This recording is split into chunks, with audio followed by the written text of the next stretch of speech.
Robert Holmes. Here. Nathaniel Melton. Here. Kate McKinney. Here. Deb Olson. Here. Aaron Birch. Here. Marcia Schurz. Here. Paul Johnson. Here. Thank you. And I'll entertain a motion to approve the agenda with one change to table item F.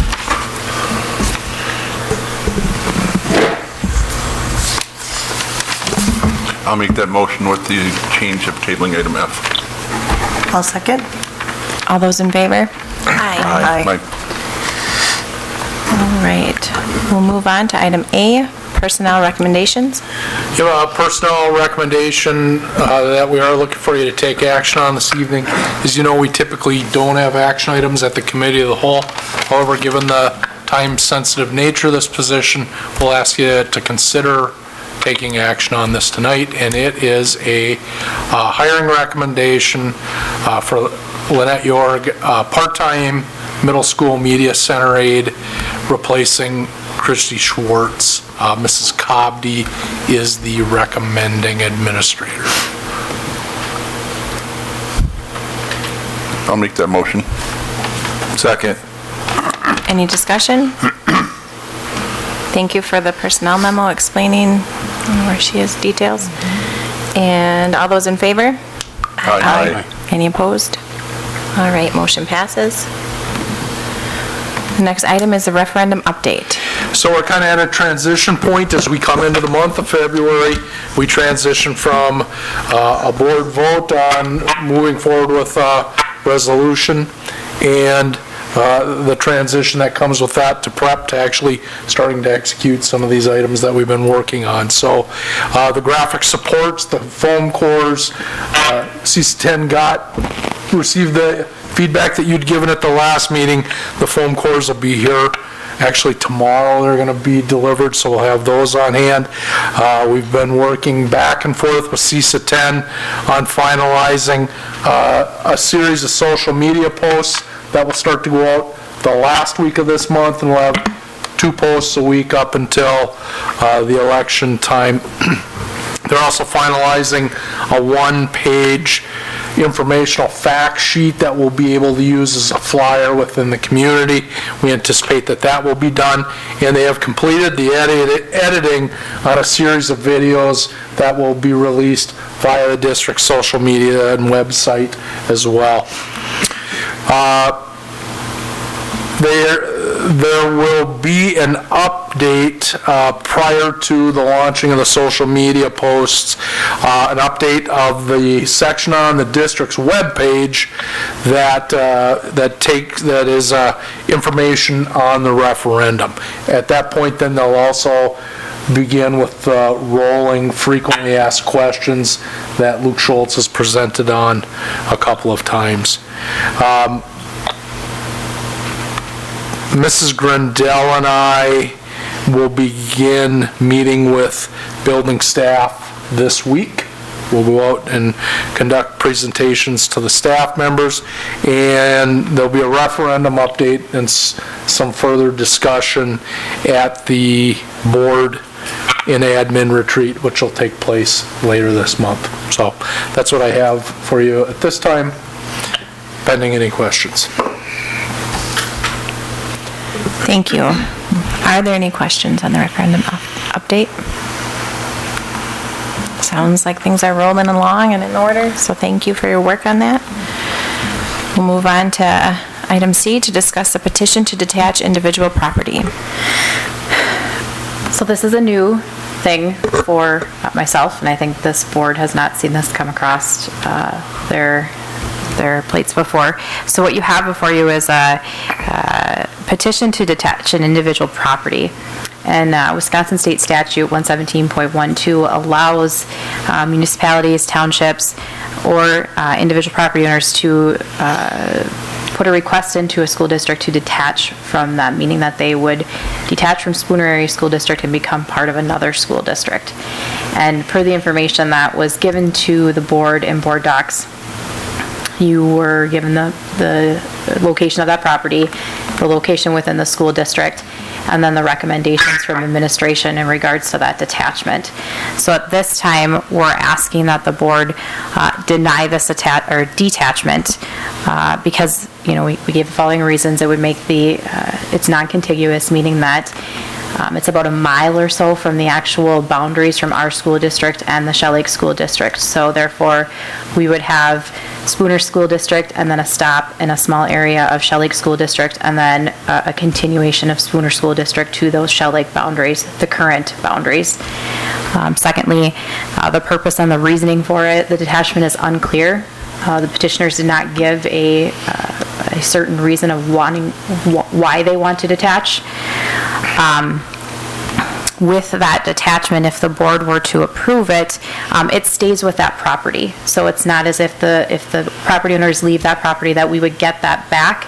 That actually stays with the property. So therefore, if another family were to move in, they would have to re-petition back to Spooner to get back in our school district.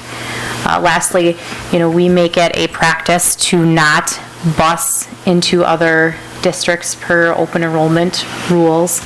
You know, if you're open enrolled, we do not go into the Shell Lake School District and pick up their students. They do not come into our district. So therefore, this would kind of make that area gray, muddy those waters, because they would be sending buses into our district to pick up students. Any questions from the board? These students are already open enrolled in Shell Lake already? Correct. To our knowledge, they have never been students of this district? School district. Yes. Okay.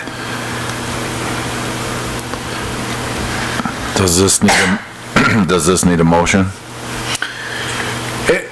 You'll be asked to take a formal motion or a formal action at your regular meeting this month. This was informational. Okay, Yep. thank you. Is Mrs. Hammond here? Yes. Would you like to speak to this at all? I think you just walked in possibly on the just information given to us from the district. But you have the opportunity to speak and share your point of view if you'd like to at this time. It's been recommended to us that we deny the petition because it's a mile off from our border and there are busing considerations. We try to, well, if you want to summarize again, Shannon, you're better at it than I am. Summarize again. So we are just asking the denial, administration is making the recommendation of denial. I'll just read through the points that the board had. Yep. The proposed detachment would make the district boundary non-contiguous. The purpose and reasoning of the detachment is unclear. SASD offers a variety of programming and opportunities for students. With a detachment, subsequent owners would not have the opportunity to enroll their children into SASD as residents. It is agreed upon by neighboring school districts that buses will not enter into other districts' boundaries. With the detachment, Shell Lake would be operating their transportation within the SASD boundaries. So those are the reasons for the denial. And if you wanted to speak to anything, you're more than welcome to come up and share your point of view. And if you don't want to, that's fine too. And then we'll be moving this to our board meeting at the end of this month for a vote. If I may. Yep. Thank you. Do I need to speak into this? If you would, Yeah, please. yeah. No problem, thank you. Again, I'm Amanda Hammond, and as you say, our property is within 1 mile of where the district lines meet. For us, I guess the reason that we were looking at detachment, our children have not attended school here. They have only attended school in Shell Lake. We came from a homeschool background. We moved up here from the Madison area where we were homeschooling, and when we came up, because our address is Shell Lake, we assumed we were in the Shell Lake School District. And so when we enrolled our high schooler, we discovered we were not in that district, but I had already begun connecting her there, which is why we decided to go ahead and just open enroll. Now that we've only lived up here a year and a half. Now that we've been in the area for a year and a half, we, of course, feel more attached to the Shell Lake community as we do feel that we live closer and having our kids in school there. It is, for us, a convenience. That would be nice to have them be a part of that, but also for me as a homeschooling mom, still in my heart, that if my younger students would want to be home, they would still have the same opportunities that their older sister is getting as a high schooler in Shell Lake. And I do understand that Spooner has many wonderful programs as well. Nothing to take away from your district here. It's just that we have learned what is available for them there. I think those are some of our major reasons, and we just were looking into what could be the possibility should we continue along those lines. But thank you very much for seeing the petition, considering it, and we're very respectful of whatever your decision would be. Where our children obviously will continue to be enrolled in Shell Lake at this point, but this is the first I've actually been inside this building, so welcome. Thank you. We appreciate you sharing your point of view and the reason for the petition, so thank you very much. Thank you. Thank you.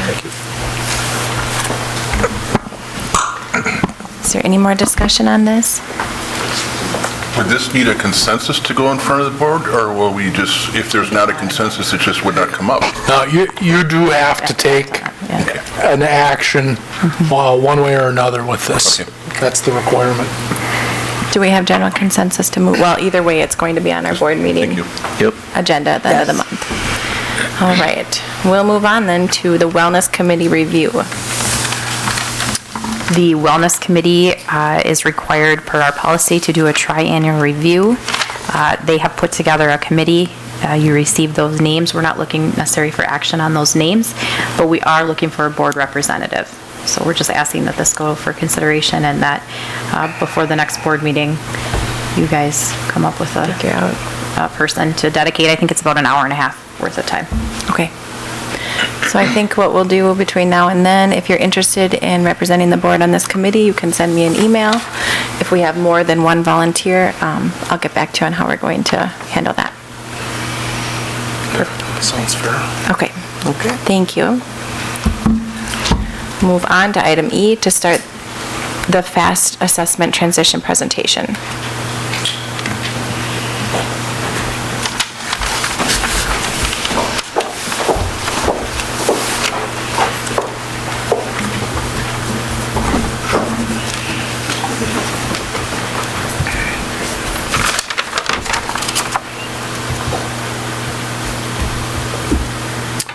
All right, excuse me.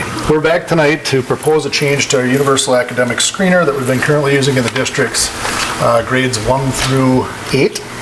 And just to kind of refresh your memory on universal screening, that is the process. It's a brief assessment that's given to all students in the district, or in those grades 1 through 8. Sorry about that. Grades 1 through 8. And what we try to do then is determine if they have lower academic outcomes, and then what we would do is pair those kids up with an academic intervention, and we progress monitor that intervention to ensure that they're closing the gaps with the grade level peers. So tonight I have with me several members of our multi-level systems of support work team, and the purpose is to explain the benefits of making the change, outline for you any potential disadvantages that may come with the change, and then also propose an implementation plan for moving forward. And after hearing what we have to share tonight, we're going to ask that you consider a request and hopefully reach consensus on moving forward with the change and also that implementation plan. So I'm going to turn things over to the three ladies here to do the presentation. We've got Britta, Callie, and Kayla. Hi. Okay. Oh, I need to move down the slide. There we go. So first of all, we are currently using STAR, reading and math for our screening. Oh, that's better. And that is a computer adaptive test, and that is our universal benchmark right now for math and reading. Like Mr. Ham said, that can identify students who are possibly struggling and maybe need some more support in those two areas. FastBridge is what we are using right now for progress monitoring, and FastBridge can do both. It has the computer adaptive assessment as well as the curriculum-based measure, which is the progress monitoring component. So FastBridge as a platform has both the computer adaptive test for that academic screening, the universal screening for math and reading, as well as the progress monitoring components that we are currently using. It also has different data analysis and instructional planning reports that we can use, screening and problem identification, and it has intervention selection and monitoring components within it, very similar to STAR, but even more detailed because it does combine that progress monitoring probes along with this screening. So it has everything that STAR has, but quite a bit more because of it pairing that progress monitoring in. It also has a little lag going on. Oh. All right. So that's what I sound like, huh?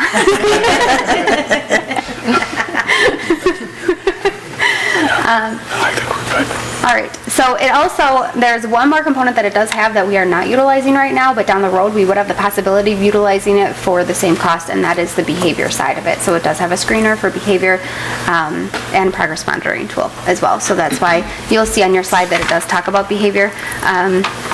So it does have that as well. We are not utilizing that point or that part of it at this time.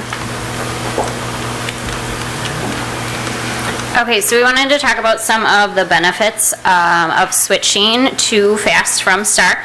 So as Britta mentioned, it has both the screening and the progress monitoring, so one system to do both things, whereas right now we're using two different programs to do those things. So the screeners are adaptive to our students as they're taking them. The questions will get harder or easier depending on how students are answering those questions. So that's very similar to STAR that we have right now. Again, all of our data would be in one location as opposed to right now we have data in STAR, we have data in FAST, and then we have to work to put that together. If we do everything in FAST, it will all just be there. Which will help us develop some local norms, in addition to giving us national benchmarks, so allowing us to compare our students to students across the nation. It's going to give access to intervention plans and guides, so whether that's for individuals, small groups, or larger groups. So some of those recommended skills that students need so we can target their needs more effectively. So just generating some different reports and breaking those skill areas down into skills that the students have already mastered, skills they're currently developing, and then skills to look to work towards in the future. It will give us an overview of our effectiveness as a district, as building grade levels and individual classrooms. By using one system instead of two, it will provide the district with a cost savings. And then, again, just allow us to provide our students and parents with valuable information about how our students are performing and their academic achievement. I have a question. Would this be part of that MLSS data that you said that you're putting together for the district, so no matter who is actually implementing that, it will help all students beyond just this year, next year, the year after that? Is that correct? That would be updated.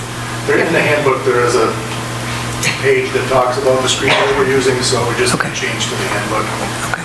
And currently, pre-K and kindergarten students are getting screened with FastBridge, and first grade reading is getting screened through FastBridge, and then math is getting screened through STAR, and second through eighth grade is getting screened through STAR. So we're kind of shifting data at the early elementary years, whereas this would allow us to just use FastBridge all the way through, so make it, so everything's coinciding with everyone else? Yes. Grade to grade? Yes. Okay. Yep, so just a little more continuity as they go. Okay. Through their grades. Thank you. And then as with any change, there's a couple disadvantages, but as a team, we tried to work our way through, troubleshoot through these. So one of the disadvantages, we would lose our longitudinal data for any older students that have been on the STAR system and now are going to switch back to the FastBridge. But I think it's going to, or we have looked, and it's going to be a good correlation because we can still compare them using the percentile and their growth scores. And in the long run, it's actually going to be more longitudinal. Once you get those kindergarten, first grade students, they're going to have FastBridge as soon as they start here at Spooner, all the way through. And the high school has already made the switch away from STAR for this year, so it's not, that isn't going to be a hard transition in the later years. And then another disadvantage would just be the necessary training for staff, but as a team, we've also kind of put together what's going to need to be done, and the specialists will be able to provide that training for them. And the benchmark assessment is similar to what STAR already is, so that'll be a pretty quick learning curve. And any staff that is doing any progress monitoring, they're already trained on the platform, so that won't be, I mean, it'll be easier for them to get trained as well. And this is elementary and middle? Yes, K through 8. Can I ask a question? Yeah. Yeah, so, go ahead, Mr. Holm. Longitudinal data, can you explain what that is, not only for me, but for anyone who's streaming into this? Yep. So our longitudinal data is data that we look at when a student enters our building, and we start screening them at kindergarten, first grade, second grade, all the way through the rest of their career, educational career here at Spooner Area School District. So we can look and see, if Kayla were a student here as a kindergartner, did she meet our benchmarks in kindergarten, first grade, second grade, third grade? So we can look at individual student data along the years. That's called our longitudinal data. We can also look and see what percentage of our kindergartners, first graders, second graders met our benchmark. We can follow that grade through their educational career at Spooner Area School District. That's another type of longitudinal data. We can also look and see, as first grade, how did first grade do every year meeting our benchmarks? So there's a lot of different ways that we can look at data throughout the years. By switching platforms like this, we will technically lose the ability to look at how are we doing on STAR every year. We'll have all of our data from STAR from the previous years. That's not going to go away. It will be saved in the system. But moving forward, it would be FastBridge. But percentile ranks is a data point that can be used to compare any type of data. So if I'm in like the 50th percentile, it means I performed as well or better than 50% of my peers across the nation.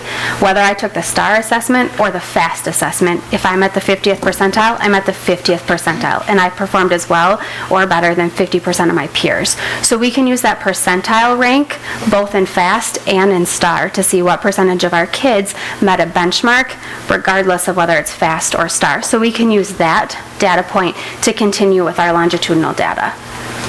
Okay, thank you. Yep. And then last, our implementation plan. So the plan is to have a rollout to staff members in March by building principals, and then training provided in August, and that would include the implementation of this. How do we analyze the data from FAST, navigating the platform, and that's something that can be provided by our team here, by the specialists.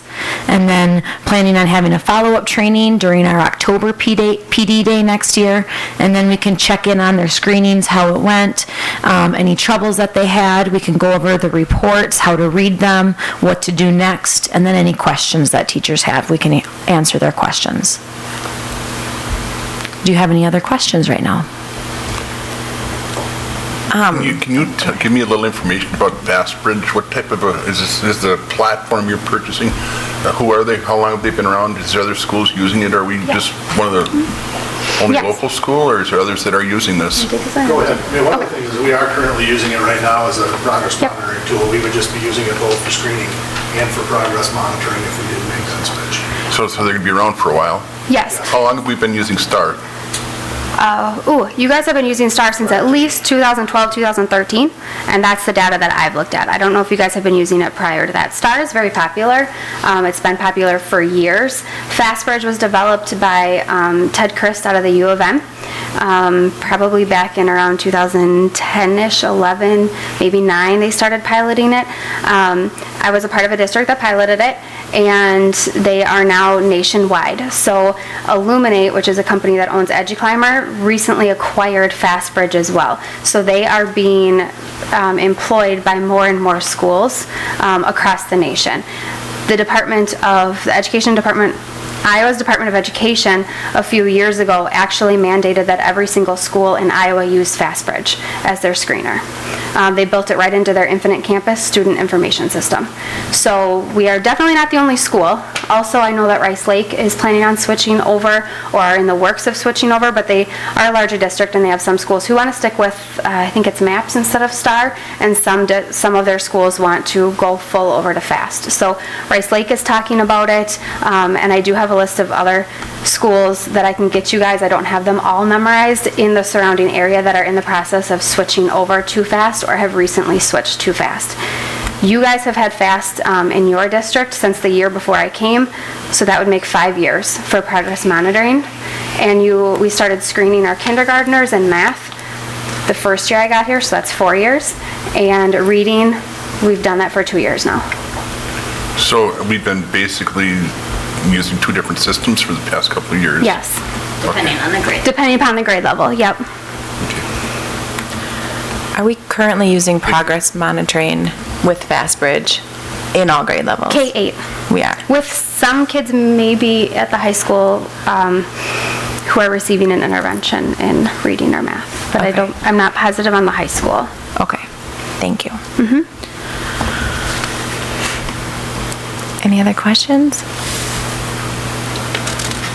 Obviously, this is a recommendation by our administration to do this.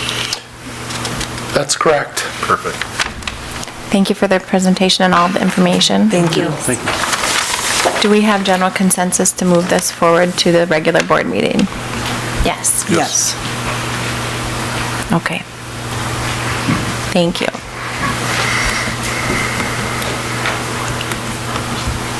Item F has been tabled, so we'll be moving on to item G, the achievement gap reduction update.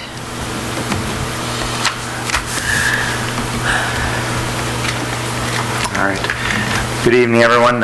Pete Hofke, Elementary School Principal. I'm here to give the mid-year update for our Achievement Gap Reduction Program.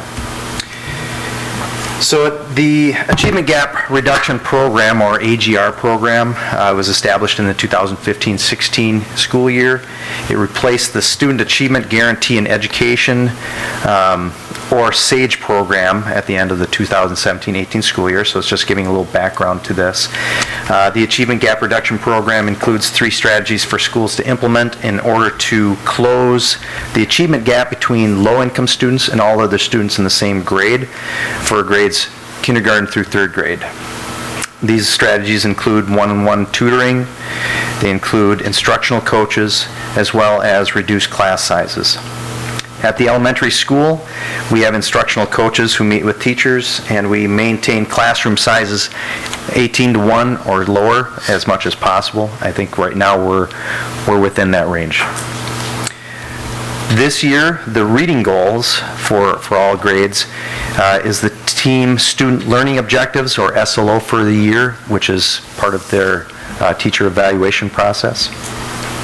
The teams have been focusing on specific skills based on data received either from FastBridge or from STAR. Teams have then been focusing on the standards associated with those skills, have been unpacking them, as well as building and refining instruction and assessments to address those skills. So we're really trying to hammer home those specific skills we're looking at. All right. So getting into kindergarten, the objective for reading for kindergarten is to have all the students at the 80th percentile for word blending as measured by FastBridge. So word blending is the ability to hear and say letter sounds and blend them together in order to pronounce and read words. So it's building those reading skills. In October, we had 8 out of 69 students that were above that 80 percentile. And then in January, we've increased that to 28 out of 69 students above the 80th percentile. So we're showing some growth there. As for math, the objective is to have 80% of the students reading 32 numbers in 1 minute, so it's increasing their fluency piece when it comes to reading numbers. In October, we had 8 out of 69 students above that 80th percent, and then in January, we've had 43 out of the 69 at that 80th percentile.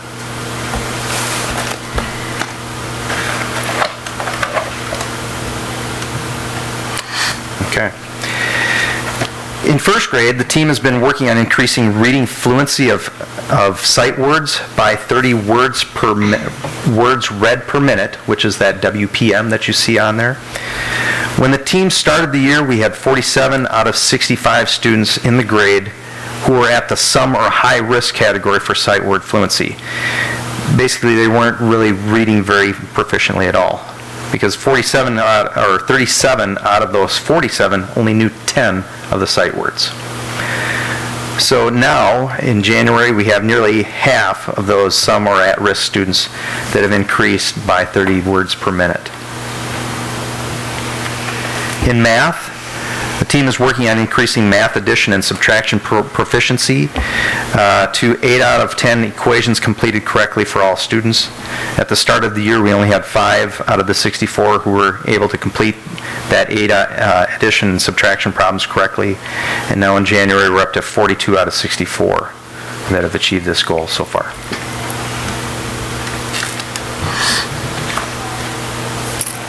Okay. In second grade, the objective for reading is asking and answering questions based on fiction story with an average standard score of 350 or 357 on the standard or the STAR test. The average score for students in October was 196.5 standard score, and in the winter the average score increased to 266.5. So we're making good gains there. As for math, the objective for math is 80% of the students performing at the proficiency, which is the secure range. Only 8% of the students were below the developing or at that developing or secure range. In January, we've got 36% of the students that were in the developing or secure range. And the developing and secure range is basically 50% or higher proficiency. Okay.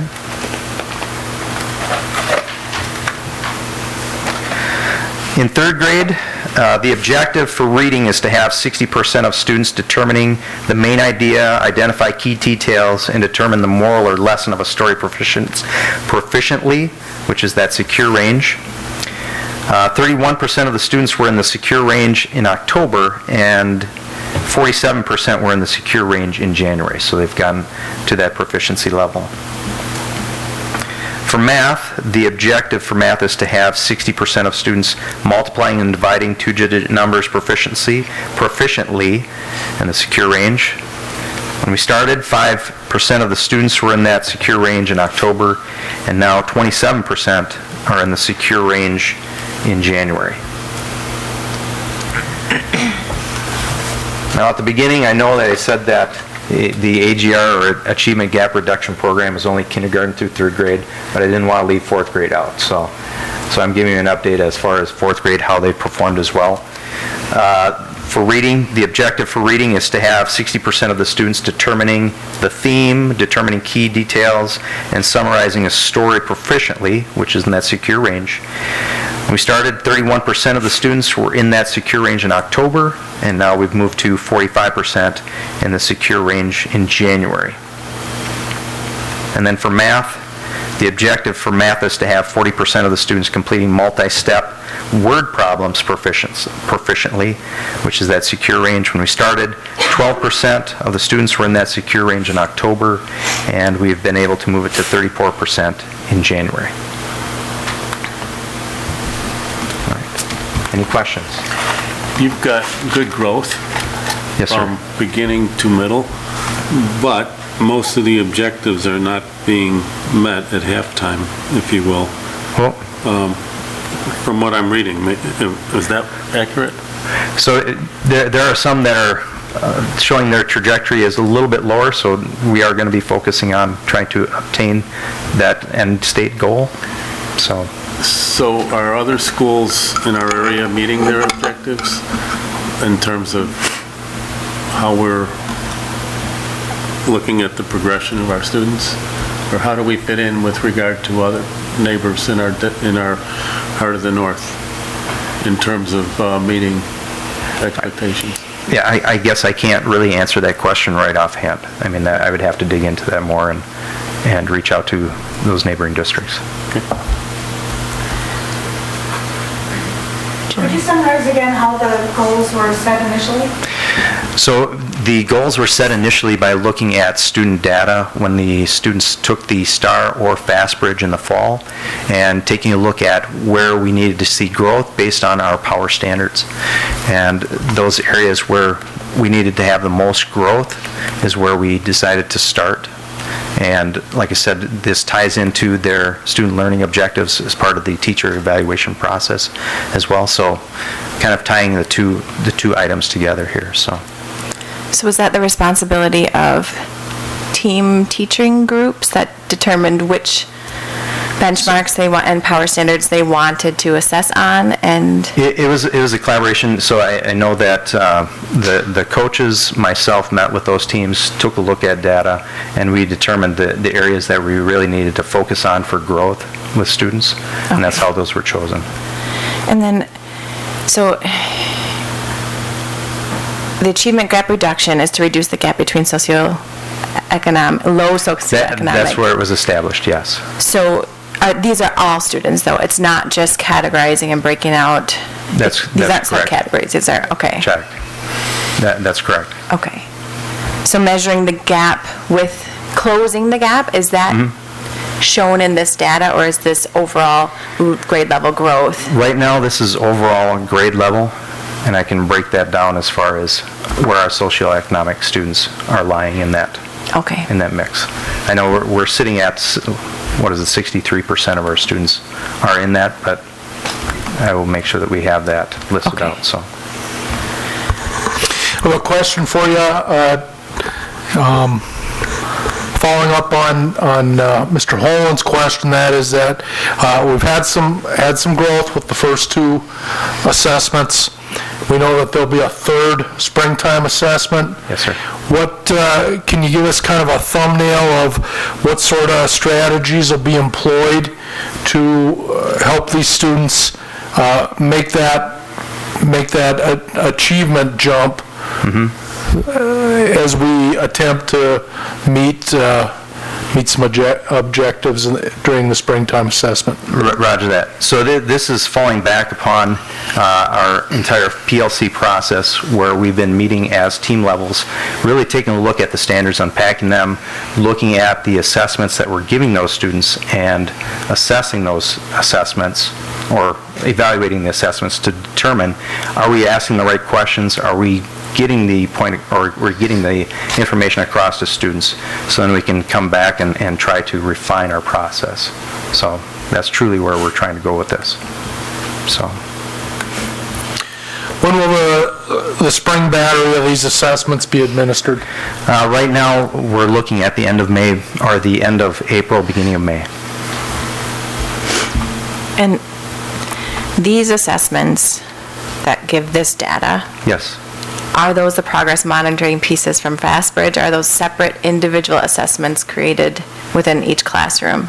So those are directly from FastBridge for kindergarten and first grade. Yes. Okay. And STAR. And STAR in Informs- second through fourth grade. Okay. Okay, thank you. All right. Any other questions? Just one more question. Yeah. How long will it be once you administer that spring assessment? Will we know where these children lie? Because now we're looking at putting them into the next grade level. So where will that assessment be at that time going into their next grade level? Will you know if we've met some of those benchmarks? Absolutely. Okay. So I would say with January, we had that data within days in EduClimber, so teachers could access that information and truly digest So it. then you can adjust your PLC or standards or what you're looking at to help those children move along faster or Check. in a better sense to making those. We will definitely get a litmus or a check on where we ended and where we need to go next, so. And you'll be back with end of year summary on this progress? Yes, sir. Yes, sir. One more quick question. Yeah. So there's 3 prongs to that AGR, and we utilize 2 of them. The third, one-to-one tutoring. Do we ever consider that an option in our district for if we don't see growth and enough progress, I don't want to say progress, but enough growth, do we ever consider utilizing that third prong? We haven't gotten into any formalized discussions with it. I know that when we start talking about specific groups, I know there's more assistance based on some of our special ed population. I know that occurs, but overall, no, that has not really been a formalized discussion. Okay, thank you. Thanks. Thanks so much. Thanks for your work. Thank you. Good growth. Moving on to item H, 2020-21 staffing recommendations. Well, before we jump into this, I'd just like to give a little plug for the district to say that up until now, I do believe that district-wide, we have utilized the positions that we have within the district to keep us going and keep us high functioning, but we have reached a point now from an operational standpoint and also from a standpoint of a position that will be directly in contact with students that we do need to start looking at layering in some of these positions back in. So I just wanted to get that out before we start going through these, and I'll go through these one by one, each of the positions that the district is asking for, and then if you guys have questions, you certainly can jump in at any time. So the first position that we're looking to add in for 2021 is a district behavioral specialist, and that's a district-wide position to assist with top-tier behavior needs as well as analyze and present data to staff. Currently, we don't have a salary range. It's going to be determined based on qualifications, and it is a benefits eligible position. Any questions about that one? Would this be any direct student services in that position? I'm going to let Dr. Aslan. Yeah, so this position would be a district-wide asset. Really, the intent would be to provide support to teacher teams through part of the professional learning community process, to partner with principals on behavior plans, and providing some one-on-one work with students and support to families. But really the general intent is to provide support in those buildings for the low incident students that have some significant behavioral challenges that are beyond the supports we're able to provide at the Tier 1 universal level or even the Tier 2 small group level. Great, thank you. Would this, when we had our school wide plans, the middle school had asked for help in coordinating mental health services in our area and community as well as grant looking for. Would this person do any of that? Yes. Coordinating and work? Yes. Okay. Thank you. Any other questions about this one? The only thing I'd say is that before our meeting to approve this, could we just reach out and give me some general area of what other districts have for this position, what type of a range that would be before we vote on this? I know it says to be determined, but I believe that there's got to be other districts that have this position, and we could just have some type of a guidelines before we were to say yes. I definitely can get you some estimated numbers, but I do believe that for the Heart of the North, we would be setting a precedence in creating this position. To my knowledge, there is not another district that has a position like this in the Heart of the North. All right. I do anticipate, though, that at some point at the state level, that we know and we have heard that they do recognize the importance of mental health and that they are looking at some sort of grant-funded or money back to districts for these types of positions. So we anticipate that the direction that the state is going is that something to come back to the district in the form of dollars for these positions. And we're seeing it as a need in our district over and over again. This is a very significant need that does come up over and over again, and it's a piece of our programming that we currently do not have the assets to support. So as we've analyzed our needs in the district and bounced those up against what we anticipate the budget picture going forward, that's how we arrive at this position coming to you for your consideration. I have a question. Go ahead, Marcia. Do we anticipate it would be along the lines of the teacher compensation package and along the lines of our instructional coaches? I would say it would be closer to an instructional coach type of position, it would not be on the teacher wage scale. Okay, thank you. Yep. So if I just want to make sure I understand this. So this position is going to help with some of our high behavior needs that we have in our district. Is that how I'm hearing that? And more. And then help in the process. Yep. To maybe significantly help, how would I say it, the time to address issues, needs for a particular student that may not be meeting the standards within the buildings. Would that be fair? So let's say we have a high-level student that's having very much a difficulty, can't be in a small group setting. Is this individual going to help in the process of that type of student? Yes, they would assist in what next steps would be, what could be utilized within the district, and helping either the guidance counselors, the special education staff, regular ed staff on how to facilitate that process. Because currently, that person would be very busy. Correct. And I'm not sure how one individual is going to be able to meet some of the needs that we have in our district. So I'd take you back, as in its conceptual form at this point, their functions would be to support teacher teams in planning to support students that have behaviors on this level. And there'd be a variety of elements to that. Some of them could be an analysis of data to really break down when the students struggle, what sort of environment, time of day, location, things of that nature. Some of it will be some goal setting and putting plan elements in place, and then coming back and reviewing the data with those efforts. And then some of it will be liaising with agencies outside of the district when the level of support needed is something that exceeds what we'd be able to provide within the district. So they'd be able to help with that process as we'd look to connect children and families with supports that are in the community but not in the school district. That sounds good.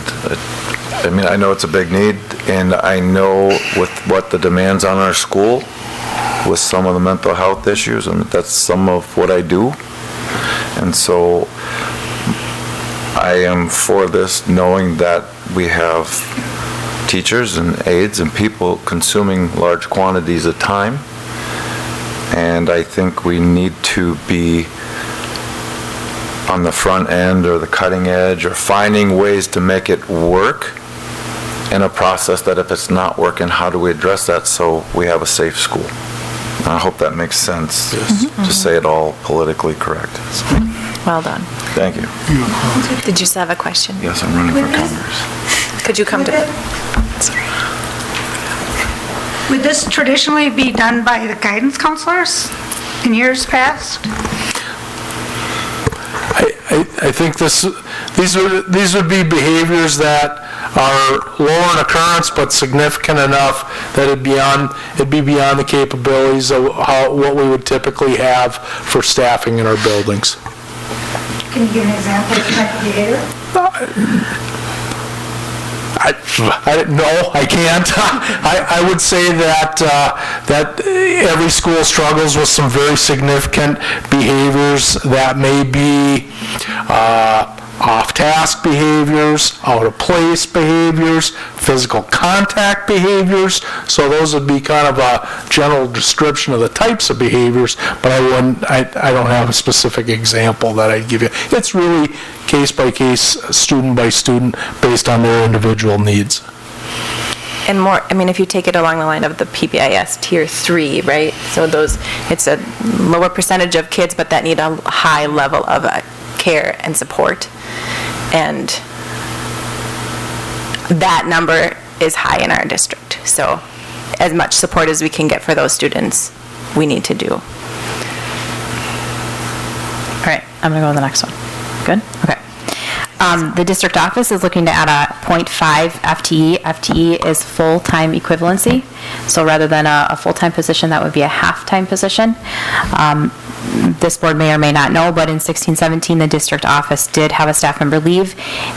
In order to be conservative and save money, that position was not refilled. So at this time, we are looking to pull back half of that to assist with some of the duties that are split amongst the current district staff. As of right now, we outside contract to have all of our AP processed once a week, and the majority of that cost that we pay that outside vendor would shift towards this position. Questions? This question goes in with the next one here. I'll go to that one and then. Okay, how about that? We are looking to add a 0.5 FTE full-time equivalency guidance secretary.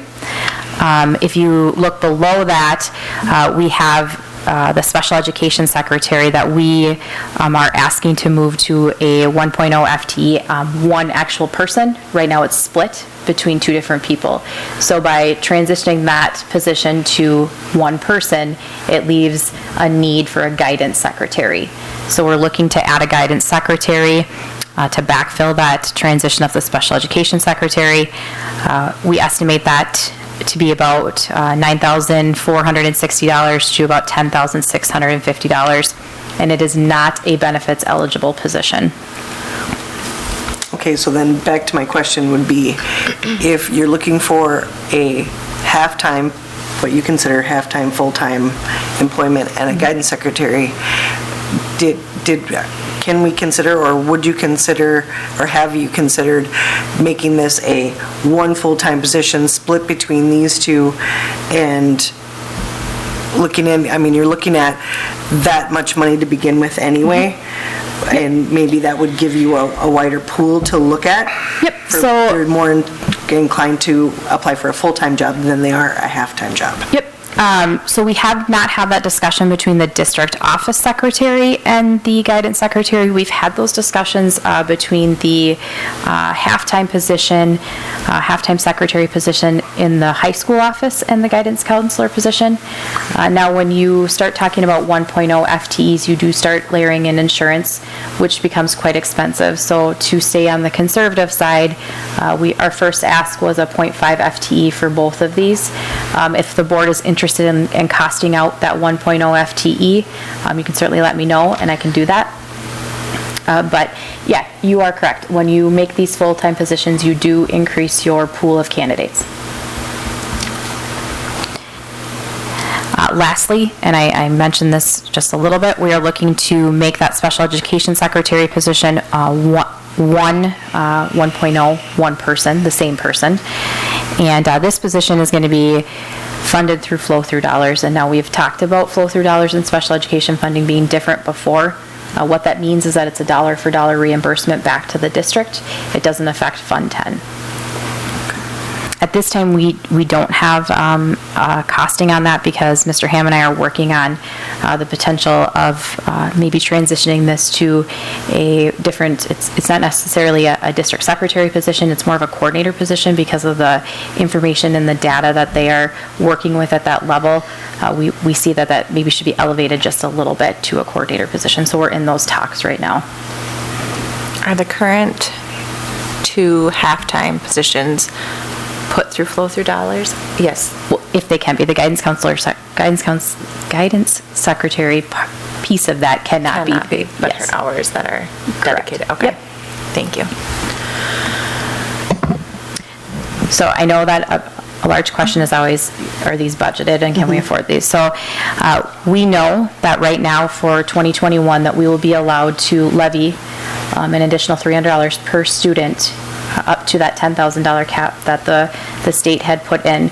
So we will be paying for all of these positions with those extra monies. And that's maintainable. And it is maintainable and sustainable going forward because we know that that $10,000 is going to be the low amount of levy and we wouldn't be brought below that. So will this spend all of that levy, or how much money would be left over after these positions were taken? It would not spend all of that levy. I anticipate it may spend a quarter of it, a quarter to maybe a little bit more than a quarter, but I believe that the majority of it will be left over for operational purposes. Thank you. So is that something you can cost out for us, just so we can see that comparison? Yeah, absolutely. Please? Before the next board meeting. Mm-hmm. Yep. Please. Any other questions? All right, thank you. So maybe consensus to roll this forward. Do we have consensus to roll this forward to the regular board meeting? Yes. Yes. Okay, thank you.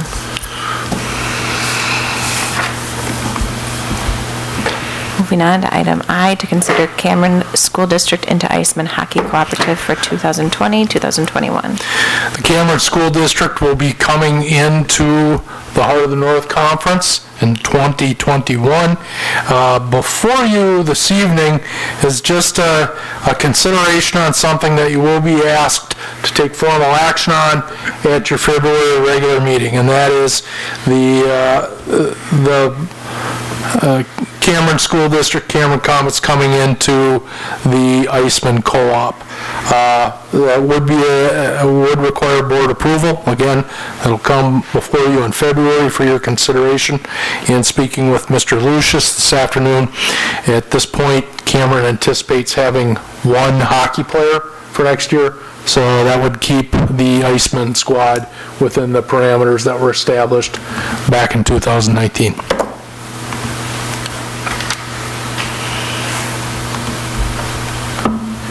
Thank you. Are there any questions? Okay. Do we have, well, it's going to appear before us at the end of the month, so do we need general consensus to move it forward? We'll put it on the agenda as an action item. Okay, thank you. Item J, to consider the change of the start time to the Committee of the Whole and regular board meetings.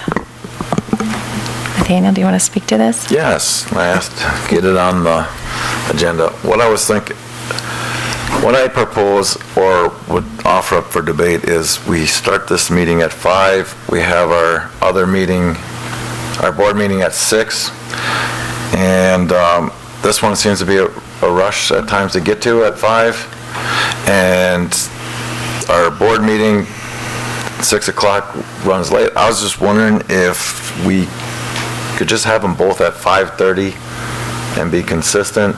That way I can it's easier to make this one. We get done roughly pretty early, and then the other board meetings, just so we are able to I know a lot of the staff come to that meeting, and the sooner that we get it done, everybody can get home and get on with the rest of their evening. So that was part of it, because of some extra demands that I'm starting to have, and was wanting to be more consistent, so it's not, okay, which one is this one? So that's what I present. So you're presenting You want both of them to start at 5:30? Yes. Let's keep them on the same every 2 weeks. Yes. Okay. Just moving the time to 5:30. I think we had this discussion We about did. 6 months ago. And here we are again. I hear you. So my suggestion would be, why don't we wait until we have new board members on and see what the new board wants to do? We have about 2 months left to go here. So if a decision is made today, we have a new board that's going to have to live with this, and some of these people aren't going to be there. I am okay with that. Well, I may have some collisions with one of those weeks is what I will try to make everything work, but I'm having a difficulty here's in what- one of those meetings. I would say this, that the reason it came up before and it's coming up again, I think the same applies. It is challenging for working individuals who work outside of the school district and work until 5 o'clock to get here for a 5 o'clock meeting. If you have any other commitments that you have to attend to or can't get out of work early. And so even for the availability for future board members to be interested in running for a position on this board, last time we asked for 6 o'clock at both. I think 5:30 is maybe the happy medium and consistency for all meetings. If our administration would be supportive for a 5:30 start time, I know that it does ask them to stay a half an hour later for one of the meetings than we are currently doing, but it also gives room for board members that have jobs and families to be able to make meetings in a timely manner. Does anyone want to speak to that from our staff or administration perspective? Does that half an hour? I'd take you back to a previous conversation, and it is a difficult balance to meet the needs of everybody's schedules. And if you recall, prior to the committee of the whole trial period, we did not have a lot of staff presentations taking place at meetings, and so part of the intent of going to a 5 o'clock committee of the whole was to try to find some middle ground so that staff members could stay and be part of meetings and be able to be an important part of those presentations, as you saw this evening. I would echo what Board Member Mr. Johnson said, and that is that you do have an organizational meeting that'll come up shortly, and that may be a good time to have some further discussion and make some decisions about the times of your meetings, because it'll be at that time that you'll be asked to set a calendar for the next year and set what your meeting times will be. And that is when it came up for discussion last year. So I'll be gone at that point, sadly, but you guys can bring that up at that point and discuss it again. That sounds good. So are we asking you to table this, or are we just taking it I think off it's the just agenda? not going to be appearing, well, I just asked that appear when we have to discuss those issues. right. Or even just move our normal meeting to 5:30 instead of 6. Okay. So in May, right, the first meeting in May, I think that occurs, yeah, Caitlin, thank you. So that will reappear to a consensus to wait until then. Sounds good. Yep. Thank you. All right, thank you. Item K, the 30, 60, 90-day planning.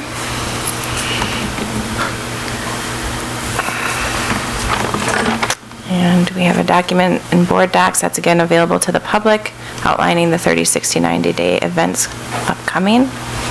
Were there any questions or comments on any of that? Again, we appreciate your effort to put that information out for us and our public, and we'll receive and place that on file. Moving to item L, the financial update. The financial update for December. So we started the month checking account balance at $140,694. We took in total receipts of $2,070,353 for a total amount available of about 2.2 million for the month. We paid 2 payrolls in December and had vouchers totaling $843,000, leaving total expenditures at $1,375,916, therefore leaving a ending balance as of 12/31 at $835,131. Thank you. Are there any questions? Shannon, based upon where we are at this month? This month, yep. What is the projection for the year? Is it still on target to be about 100,000 deficit? Yeah, and I would say that even maybe a little bit favoring a little bit less than that, the way that we're trending right now on the expenditure side. So we take a look at, what we do is we monitor it very closely until we get to June, and if we have a little bit money to spend in June, we pick out some areas in which we can either pre-buy supplies for next year and try to get close to that mark, or it just reduces the amount that we're off by, or it would go into fund balance if we were looking at not a surplus rather than a deficit. Okay, thank you. Moving on to item M, the approval of vouchers. Are there any questions or concerns on those? Do we have consensus to move those to the general board meeting? Yes. Thank you. And I'll entertain a motion to adjourn. Make a motion that we adjourn. I'll second. All those in favor? Aye. Meeting's adjourned.